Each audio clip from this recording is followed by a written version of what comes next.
Everyone, welcome to my mini vlog. యాక్చువల్గా కిడ్స్కి ఇలాగా హాలిడే సీజన్ కదా అని చెప్పి వాళ్ళకి పార్టీ లాగా అరేంజ్ చేశామన్నమాట. సో వాళ్ళ ఫేవరెట్ డిషెస్ ప్రిపేర్ చేసి అందరూ భలే ఎంజాయ్ చేశారు.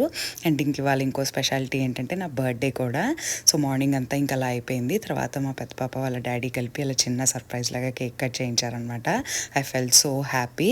అండ్ ఆ తర్వాత నాకు ఇష్టమైన బాబా టెంపుల్కి వద్దామని చెప్పి ఇంక ఈవినింగ్ రెడీ అయ్యి ఇంక స్టార్ట్ అయ్యాము. యాక్చువల్గా ఇది మా ఇంటి నుంచి 1 hour డిస్టెన్స్లో ఉంటుందండి. ట్యాంపాకి కొంచెం దూరంలో ఉంటుంది. సో అందుకని మేము ఎప్పుడూ ఇది వెళ్ళలేదన్నమాట. ఇవాళ సో హ్యాపీ దట్ మేము ఇంత దూరము రాగలిగాము నా బర్త్డే స్పెషల్గా. సో ఇంకా మేము వెళ్ళేటప్పటికే కొంచెం చీకటి పడిపోయిందనమాట. ఇంకా అక్కడ అంతా టెంపుల్ అంతా చూసుకుని ఇంకా డిన్నర్కి నైట్ ఆలివ్ గార్డెన్ అనే రెస్టారెంట్కి వెళ్ళాము. ఇటాలియన్ డిషెస్ ట్రై చేద్దామని చెప్పి నా బర్త్డే రోజు ఫుల్గా ఎంజాయ్ చేశాను. మా సిస్టర్ వాళ్ళు ఒక సర్ప్రైజ్ గిఫ్ట్ కూడా ఇచ్చారనమాట. చాలా హ్యాపీగా జరిగింది బర్త్డే. Thank you, bye.